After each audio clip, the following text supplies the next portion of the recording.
할렐루야. 우리 함께 믿음의 고백드림으로 2023년 9월 21일 우리 목요일 새벽 기도회를 하나님 앞에 드리도록 하겠습니다.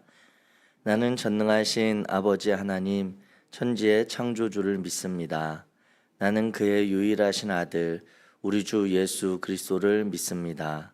그는 성령으로 잉태되어 동정녀 마리아에게서 나시고 본디오 빌라도에게 고난을 받아 십자가에 못 박혀 죽으시고 장사된 지 사흘 만에 죽은 자 가운데서 다시 살아나셨으며 하늘에 오르시어 전능하신 아버지 하나님 우편에 앉아 계시다가 거기로부터 살아있는 자와 죽은 자를 심판하러 오십니다. 나는 성령을 믿으며 거룩한 공교회와 성도의 교제와 죄를 용서받는 것과 몸의 부활과 영생을 믿습니다. 아멘. 찬송가 95장입니다.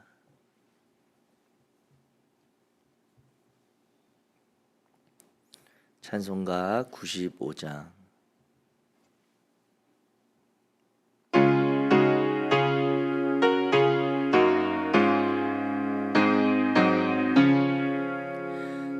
나의 기쁨 나의 소망 되시며 나의 생명이 되신 주 밤낮 불러서 찬송을 드려도 늘 아쉬운 마음 뿐일세. 나의 사모하는 선한 목자는 어느 꽃다운 동산에 양의 무리와 늘 함께 가셔서 기쁨을 함께 하실까. 길도 없이 거친 넓은 들에서 갈 길 못 찾아 애쓰며 이리 저리로 헤매는 내 모양 저 원수 조롱하도다. 주의 자비롭고 화평한 얼굴 모든 천사도 반기며 주의 놀라운 진리의 말씀에 전지가 화답하도다. 나의 진정 사모하는 예수님 음성조차도 반갑고 나의 생명과 나의 참 소망은 오직 주 예수 뿐일세. 아멘. 오늘 함께 읽으실 하나님의 말씀은 시편 149편의 말씀입니다. 구약성경 시편 149편.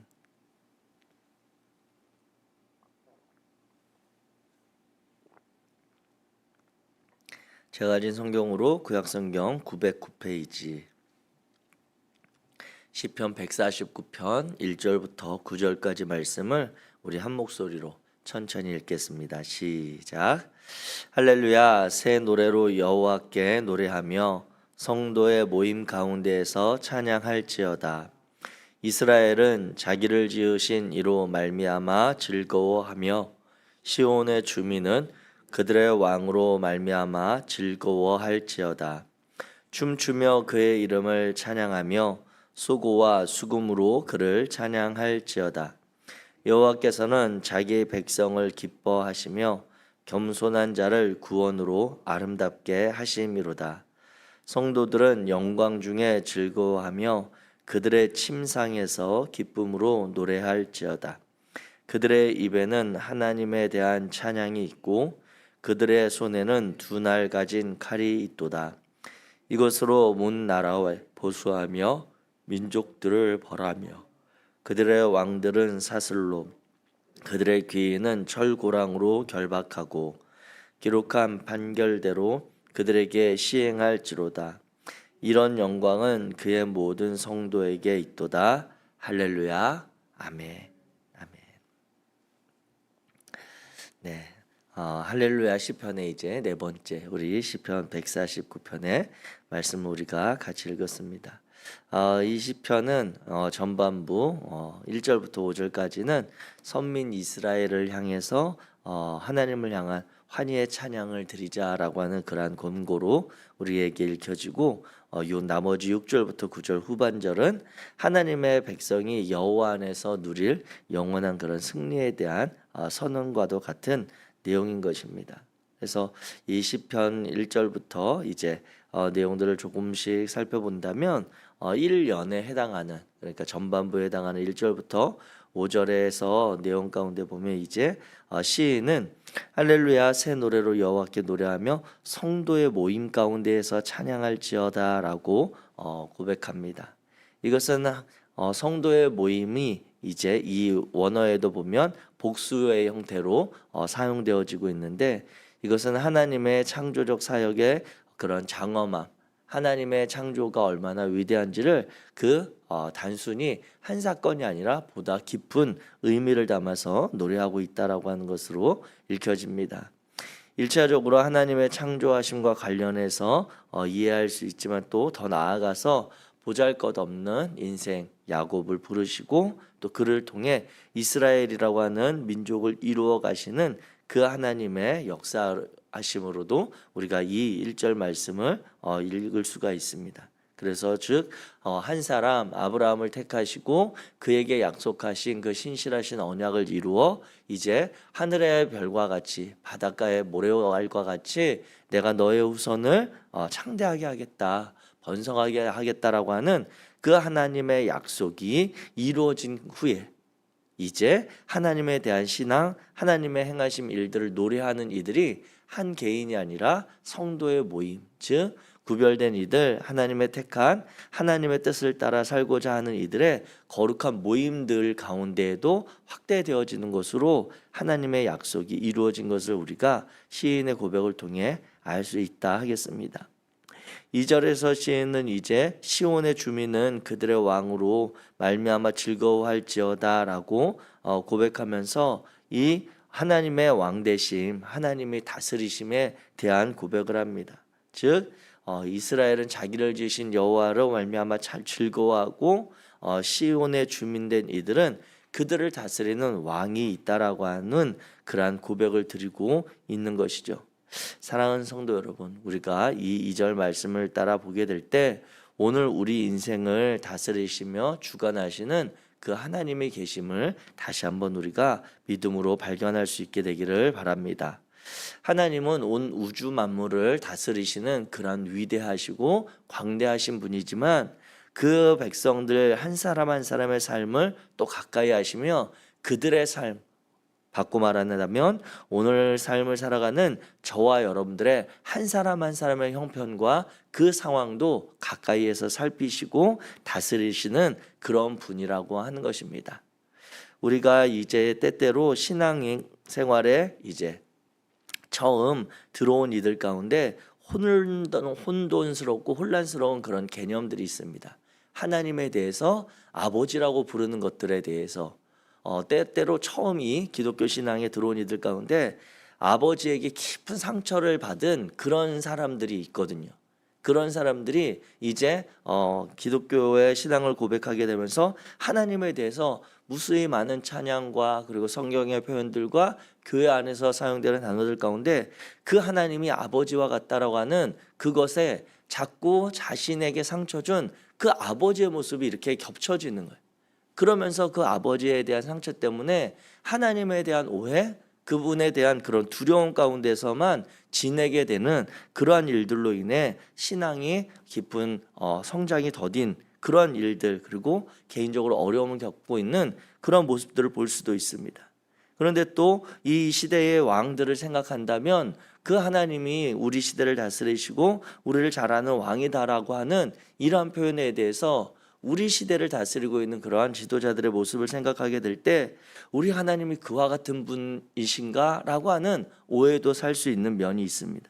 그러나 우리를 사랑하신 우리의 삶의 아버지들, 육체의 아버지들도 우리에게 때론 엄하고 깊은 상처를 주기도 하지만 그분의 본질적인 마음은 사랑의 마음이 있고 우리 하나님 아버지는 그 인간의 아버지와 같은 그런 연약함, 실수, 때로는 자신의 감정으로 일관되어지는 그러한 하나님이 아니시라고 하는 것을 깨닫게 되어질 때 그 개인의 상처가 회복되어지고 하나님과의 바른 관계로 또 설 수 있는 것처럼 이 시대를 다스리는 왕의 모습과 전혀 다른 하나님께서 우리에게 약속하시는 하나님의 백성된 삶, 시온의 주민된 삶의 모습은 오늘 이 시대의 우리들의 삶의 모습과 다르다라고 하는 것이죠.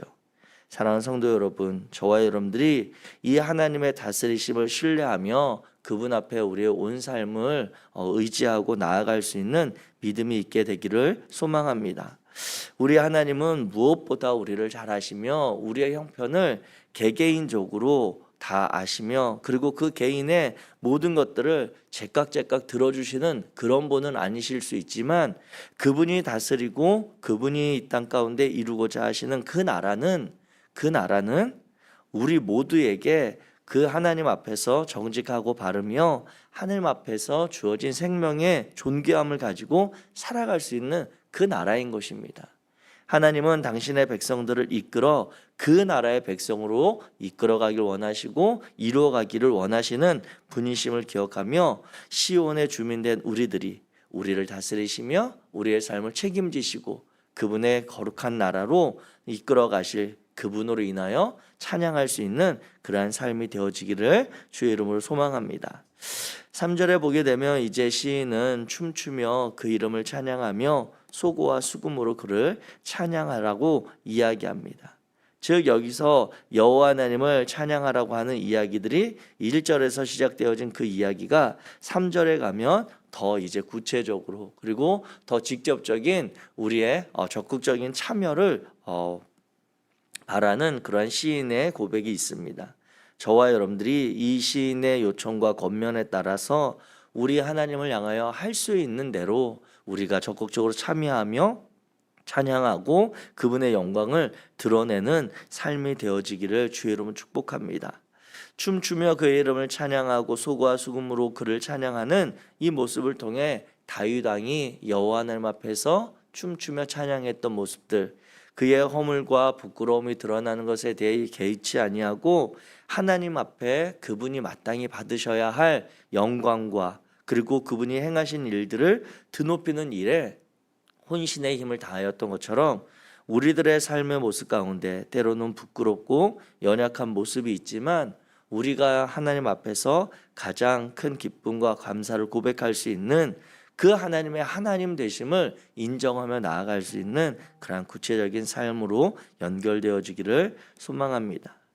이제 4절 말씀에 보면 시인은 여호와께서 자기 백성을 기뻐하시며 겸손한 자를 구원으로 아름답게 하신다라고 시인은 노래하고 있습니다. 이 시인에 있어서 이스라엘 민족에 있어서 그리고 하나님의 백성들에게 있어서 하나님을 찬양하는 것에 빠질 수 없는 것이 그분이 우리를 향해 이루신 구원의 사건임은 말할 필요가 없다 하겠습니다. 이스라엘 민족들은 자신들을 애굽에서부터 건지신 그 하나님에 대해서 늘 잊지 않고 되돌아보며 그 하나님의 이루신 구원에 대한 고백이 있었습니다. 오늘 저와 여러분들의 삶의 자리에도 그 하나님께서 이루신 그 구원 사건으로 인해 다른 그 어떤 형편, 우리의 상황들을 뛰어넘어 믿음으로 나아가 찬양하고 감사할 수 있기를 바랍니다. 우리 하나님 앞에 나아갈 때 오늘 4절에서 고백한 겸손한 자를 구원으로 아름답게 하신다라고 하는 이러한 시인의 마음을 따를 때 우리가 그 하나님 앞에서는 겸손함의 모습을 한번 다시 생각해 보게 됩니다. 우리가 하나님 앞에 겸손한 모습은 과연 어떤 것인가? 그것은 겸손이라고 하는 것을 다른 이들 앞에서 우리를 낮추는 것으로 우리의 겸손이 드러날 수도 있지만 우리의 겸손은 우리보다 더 높은 존재로 더 위대하신 존재로 더 우리가 마땅히 찬양할 존재로 그 상대를 높이는 것으로도 우리가 겸손의 모습을 지켜갈 수 있습니다. 왜냐하면 우리 하나님은 그 누구보다 우리를 잘 아시고 이미 우리의 모든 상황들, 우리의 감정들, 우리의 생각들을 아시기에 그 하나님 앞에서 우리가 우리를 더 낮추며 우리를 숨기며 우리의 가진 것을 더 내려놓으며 낮추는 것이 아니라 그분과 우리 사이에 있는 그러한 간격들, 그분의 거룩하심, 우리는 따라갈 수 없는 그분의 위대하심을 고백하는 것만큼 그리고 그것을 정직하게 인정하는 것만으로도 우리는 그 하나님 앞에 겸손하게 되어진다라고 하는 것입니다. 사랑하는 성도 여러분, 우리에게 이루신 그 여호와 하나님의 일들, 그 사건들, 우리는 행할 수 없었던 그 일들로 인해 그 하나님을 정직하게 고백하는 그러한 겸손함이 우리 안에 있기를 바랍니다. 오늘 말씀 가운데 또 이제 5절에 보면 구체적으로 시인은 성도들의 영광 중에 즐거워하며 그들의 침상에서 기쁨으로 노래하자고 이렇게 초청합니다. 이것은 이제 시인에게 있어서 잠자리에 들기 전에 하나님을 향해서 감사하고 찬양하자라고 하는 것을 뛰어넘어 훨씬 더 그들이 밤중에라도 기쁨으로 노래하고 그 하나님을 영적적으로 찬양할 것을 요청하는 표현입니다. 그래서 이 시편 전체에서 보게 될 때 이 시편에서 이야기하고 있는 큰 개념 중에 복 있는 사람에 대한 그러한 특징으로 복 있는 사람은 여호와 하나님의 말씀을 주야로 묵상한다라고 하는 그러한 대표적인 시편 1편의 표현을 따라 보면 우리 인생 가운데 이제 밝음의 시간, 낮의 시간에 그 하나님을 찬양하기도 하지만 어둠의 시간, 밤중에라도 그 여호와 하나님을 향해서 찬양을 멈출 수 없다라고 하는 그러한 고백과 같은 것입니다. 사랑하는 성도 여러분, 저와 여러분들의 인생 가운데 혹시라도 기쁨의 날을 지나 그리고 하나님과 동행했던 감사와 그리고 힘찬 날들의 시간을 지나 혹시 오늘 어둠과 무거움의 시간을 맞이하고 있다면 깊은 좌절과 어둠의 골짜기를 지내고 있는 이들이 있다면 그럼에도 여호와 하나님을 마땅히 찬양할 수 있기를 주의 이름으로 부탁합니다. 그 하나님은 우리를 통해 우리의 인생 가운데 밝음의 시간만 두시는 것이 아니라 그 어둠의 시간에도 함께 하시며 그 하나님의 동행하심을 깨닫게 하시는 분이시기 때문입니다.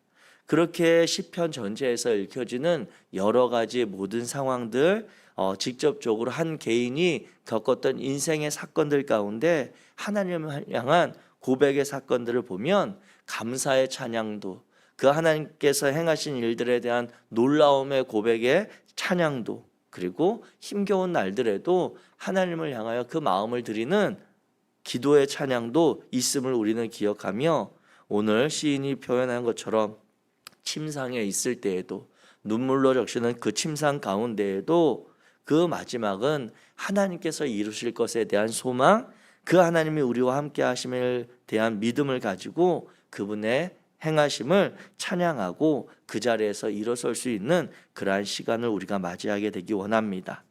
우리 성도들의 삶 가운데 있어질 이런 다양한 모습들의 시간들을 통해 하나님께서 역사하심을 우리는 기억할 수가 있겠습니다.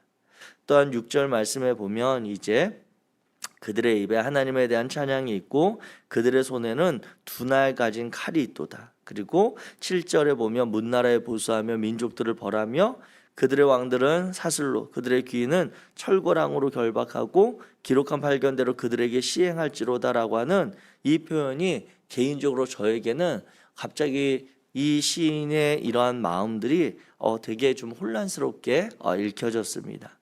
이것에 대해서 여러 가지로 주석과 자료들을 보았더니 이 상황들에 대한 것은 이 시인이 고백하는 상황들 가운데 이제 전쟁과 같은 그러한 실제적인 어려움의 상황들을 이야기하는 것으로 주석가들은 이야기하고 있었습니다. 그래서 이제 그들이 입에는 하나님에 대한 찬양이 있지만 그들의 손에는 두 날 가진 칼이 있고 문나라에 대한 그런 하나님에 대해서 대적하고 하나님의 나라에 대한 그런 소망을 갖지 않고 하나님의 백성들을 위협하는 이들에 대해서 보수하는 그 마음으로 이제 기록된 것이다라고 하는 것을 볼 때 우리가 잘 아는 느헤미야서에 보게 되면 느헤미야와 그리고 그 백성들이 하나님께서 세워가게 하시는 그 성벽을 세울 때 그리고 대적들의 공격을 대비해서 하나님을 향한 그러한 예배와 하나님을 향한 그러한 마음들 가운데도 그 공사를 하는 일들과 그리고 전쟁을 대비하는 일들의 모습을 겸비하면서 그 힘겨운 시간을 그리고 최선을 다해 감당했던 그러한 모습을 떠올리게 됩니다. 오늘 우리의 삶의 자리 가운데 있는 우리의 삶을 돌아보면서 우리의 삶이 바로 이와 같은 영적인 치열함에 있는 자리, 때로 현실적으로 어려움과 직접적으로 맞닥뜨리는 그러한 상황 가운데 우리는 그 일들을 지혜롭고 풀어가기 위해 노력하고 애써야 하지만 또한 그 가운데 그 일에만 그 문제에만 매몰되어 하나님이 우리와 함께 하심을 하나님께서 우리를 구원하실 수 있음을 하나님께서 우리를 겸손하게 낮추시며 그분을 향한 찬양의 소리를 우리에게 허락하심을 잊지 않아야 하겠습니다. 어떤 상황에 있든지 간에 우리는 그 하나님의 위대하심과 그분이 나의 하나님이라고 하는 고백이 있을 때에 우리는 성도로서 그리고 하나님과의 바른 관계를 세워갈 수 있다 하겠습니다. 이와 같이 오늘은 시편 149편의 말씀을 조금 한 절 한 절 그리고 구체적으로 살펴보았는데 전체적으로 이 시편에 대해서 우리가 갖게 되는 그 마음을 정리하자면 새 노래로 여호와를 찬양하자라고 하는 것입니다. 오늘 시편 149편 1절 말씀 우리 같이 읽겠습니다. 시작. 할렐루야 새 노래로 여호와께 노래하며 성도의 모임 가운데에서 찬양할지어다. 아멘. 오늘 저와 여러분들이 하나님 앞에 나아가며 감사하고 믿음으로 고백하는 것은 오늘 우리는 그 하나님 앞에 그분이 받으실 영광에 합당한 새로운 노래를 지어 그분을 고백할 수 있음을 기억하시기 바랍니다. 오늘 이 시편 149편을 보게 될 때 시인이 고백한 표현들에 따르면 다양한 상황 가운데 하나님을 찬양하는 모습을 발견하게 됩니다. 1절에 보게 되면 여호와 하나님께 노래하고 성도의 모임 가운데서 찬양한다라고 시인은 이야기합니다. 그리고 3절에 가게 되면 그 하나님을 격정적으로 찬양하고 깊이 있게 찬양할 것을 이야기하며 또한 이제 5절에 가게 되면 앞서도 말씀드렸다시피 어두움의 시간을 보내는 그리고 밤중의 시간을 맞이하는 침상에서도 그 하나님을 찬양할 것을 이야기합니다. 그리고 더 나아가서 이제 6절에 보게 되면 그들이 전쟁을 치르는 것 같은 그런 험난하고 그리고 직접적인 위협에 있는 가운데에도 여호와 하나님을 찬양하라고 시인은 우리에게 권면하고 있습니다. 그렇습니다. 이 상황들을 돌아보게 되면 우리가 하나님의 거룩한 무리 우리의 성도들과 함께 하나님을 찬양하는 그 자리 얼마나 귀하고 아름답습니까? 그러나 그 가운데 우리가 함께 있고 우리의 찬양과 우리의 마음들이 하나님을 향하여 온전히 드려지기 쉬운 그 상황도 있지만 개인적으로 마음이 좌절되고 낙심되고 심상을 눈물로 적시는 그러한 어둠의 시간도 그 하나님을 바라볼 수 있고 전쟁과 같은 더 치열한 그런 상황 가운데도 하나님을 찬양할 수 있다라고 하는 그러한 시인의 마음을 우리가 이제 그 시편 전체를 통해 그 상황들을 정리하며 볼 수가 있습니다. 그렇다면 오늘 저와 여러분들의 삶의 상황이 어떠합니까? 어제와 같은 새로운 하루를 맞이한 것 같지만 오늘은 우리에게 있어서 하나님이 정말 새로운 날을 주신 것입니다. 어제와는 또 다른 새로운 날을 주신 그 하나님을 기억하게 될 때 우리는 오늘 우리가 살아가는 삶의 자리에서 찬양할 제목과 찬양할 이유와 그리고 찬양의 내용들이 우리의 삶에 담겨 있을 수 있다라고 하는 것이죠. 이 시인이 새 노래로 여호와를 노래하라고 하는 것은 단순히 그 하나님께 새로운 가사, 새로운 형식의 그러한 노래를 지어서 부르라고 하는 것이 아니라 새로운 마음을 가지고 하나님 앞에 나아가 찬양하는 자세를 이야기하는 것입니다. 우리 모두가 통과하는 새로운 골짜기, 우리 모두가 오르는 모든 새로운 산의 정상, 모든 경험들이 우리의 마음에서 새로운 찬양의 노래로 새겨질 수 있고 그 하나님에 대해서 올려질 수 있다라고 하는 말입니다. 어려움을 만나면 우리에게는 믿음을 새롭게 하며 하나님이 새 일 행하시는 것을 볼 수 있는 기회가 우리에게 주어진 것과 같기 때문인 것입니다. 우리가 당하는 삶의 시간들, 그것은 우리가 헤쳐나가야 될 그러한 시간도 맞지만 그 시간은 하나님께서 우리를 어떻게 붙들고 가시는지를 경험하는 시간과도 같고 그 하나님이 우리를 얼마나 사랑하시는지를 우리가 다시 만날 수 있는 그러한 기회와도 같은 것입니다. 사랑하는 성도 여러분, 저와 여러분들이 오늘 이 하루를 살아가게 될 때 정말 이 새로운 날, 새로운 우리의 믿음의 고백과 하나님께서 우리의 삶에 동행하심의 찬양을 우리 하나님 앞에 올려드릴 수 있게 되기를 소망합니다. 그분은 우리를 통해서 영광 받으시기에 합당한 분이시며 오늘도 우리의 삶의 자리에 가까이 하시고 우리를 다스리시며 우리의 형편 가운데 행하시는 분이심을 우리가 이 시인의 말로 고백하고 각자 여러분들이 들을 수 있는 그 고유한 우리만의 자신만의 노래로 여호와 하나님을 만나는 복된 하루 되시기를 주의 이름으로 축복합니다. 기도하겠습니다. 사랑의 하나님 감사합니다. 하나님 오늘 시편 149편의 말씀을 통해 오늘 우리에게 삶의 자리에서 찾으시는 하나님을 향한 믿음의 고백을 다시 결단하며 나아갑니다. 하나님 어제와 같은 그 한 날이 또 열린 것과 같지만 하나님 오늘 이 하루는 그 어느 누구도 살아보지 못한 새로운 날이요 우리 인생에 한 번도 맛보지 못한 경험되지 않은 삶의 시간임을 우리가 고백하며 하나님 오늘 우리의 삶에서 지어 드릴 수 있는 최고의 찬양으로 하나님 앞에 나아가기 원합니다. 우리의 믿음의 삶이 드러나게 하시고 하나님의 그 은혜와 사랑이 우리와 함께하는 것을 경험되게 하시고 또한 우리가 믿고 따르는 그 하나님에 대한 소망이 다른 이들에게도 전해질 수 있는 정말 하나님의 영광과 하나님의 다스리심이 경험되어지는 새로운 날로 당신의 자녀들을 이끌어 주옵소서. 그와 같이 행하실 여호와 하나님을 신뢰하며 우리 주 예수 그리스도의 이름으로 기도하였습니다. 아멘.